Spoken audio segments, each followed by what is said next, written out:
Shalom Bapak Ibu yang terkasih, kembali kita bersyukur oleh anugerah Tuhan kita boleh bangun pagi hari ini. Dan sebelum kita memulai hari yang baru, mari kita datang kepada Tuhan.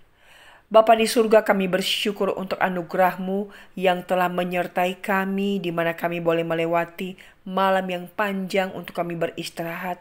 Kami boleh bangun dengan tubuh yang sehat.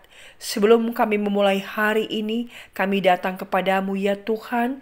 Kami membaca merenungkan firman-Mu, agar hidup kami boleh terus dipimpin oleh kebenaran Tuhan. Kami berdoa, bersyukur di dalam nama Tuhan Yesus.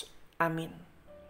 Pagi hari ini kita akan membaca di dalam Yehezkiel pasal 16 ayat yang pertama hingga ayat yang ke-14. Namun saya mengajak kita untuk berfokus di dalam ayat yang keempat dan kelima saja. Yehezkiel 16 ayat 4 dan 5. Kelahiranmu begini, waktu engkau dilahirkan, pusatmu tidak dipotong dan engkau tidak dibasuh dengan air supaya bersih. Juga dengan garam pun engkau tidak digosok atau dibedungi dengan lampin. Tidak seorang pun merasa sayang kepadamu, sehingga diperbuatnya hal-hal itu kepadamu dari rasa belas kasihan. Malahan engkau dibuang ke ladang oleh karena orang pandang enteng kepadamu pada hari lahirmu. Demikian jauh bacaan firman Tuhan. Saudara, LAI memberi perikop ini dengan judul Yerusalem yang tidak setia dan Allah yang memungut Yerusalem menjadi istrinya. Di mana di dalam Alkitab dikatakan bahwa orang percaya adalah sebagai pengantin wanita dan Tuhan adalah pengantin pria. Saudara, ketika kita membaca ayat yang keempat dan kelima ini adalah sebenarnya ini menggambarkan keberadaan bangsa Israel.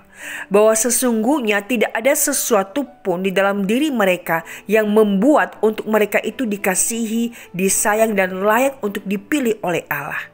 Mereka tidak ada bedanya dengan bangsa-bangsa yang lain, najis, kotor, bahkan mereka sendiri dianggap enteng oleh bangsa-bangsa yang lain. Dan keberadaan mereka adalah tidak dipandang. Namun di sini dikatakan ketika mereka lahir ya, tidak ada seorang pun yang memperhatikan, tidak diberikan kain lampin. Hal ini menggambarkan bahwa sesungguhnya tanpa Tuhan Israel itu bukan apa-apa. Tanpa Tuhan Israel itu adalah bukan siapa-siapa. Tetapi Allah lah yang membuat Israel itu menjadi sebuah bangsa yang besar, sehingga menjadi bangsa yang ditakuti oleh orang-orang sekitar. Allah yang membuat Israel itu berjaya. Allah yang membuat Israel itu menjadi besar, sehingga mereka boleh menjadi bangsa yang ditakuti oleh bangsa-bangsa sekitarnya. Namun mereka lupa. Mereka merasa bahwa mereka kuat adalah karena kekuatannya sendiri. Mereka merasa bahwa mereka itu berjaya adalah karena keuletannya, karena perjuangannya, karena kerja kerasnya. Disinilah akhirnya Allah mengingatkan mereka. Ketika mereka tidak setia, ketika mereka lupa akan asal usul mereka, Tuhan mengingatkan bagaimana keberadaan mereka pada awalnya.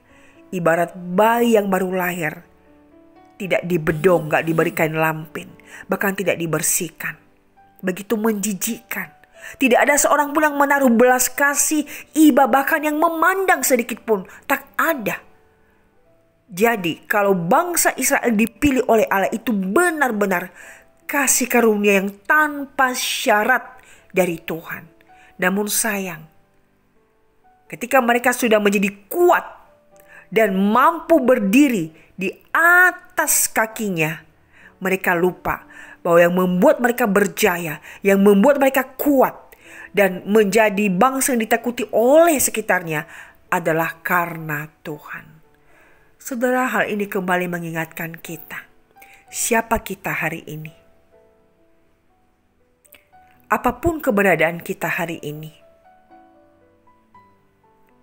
hendaknya kita jangan lupa bahwa kasih karunia Allah yang telah memimpin kita untuk boleh kita ada sebagaimana adanya hari ini. Apapun keberadaan kita, Namun Tuhan sudah mengasihi kita tanpa syarat. Kita bukan siapa-siapa. Kita bukan orang yang lebih baik dari orang-orang yang ada di luar sana. Tidak. Namun Tuhan memilih kita dalam kasih karunia-Nya untuk diberi anugerah mengalami Tuhan. Sehingga hari ini kita boleh ada, dan kalau kita flashback ke belakang, siapakah kita? Bukannya kita adalah orang-orang suka memberontak, orang yang berdosa, yang patut dan layak sekali untuk dihukum. Tapi Tuhan bukan hanya membebaskan kita dari hukuman.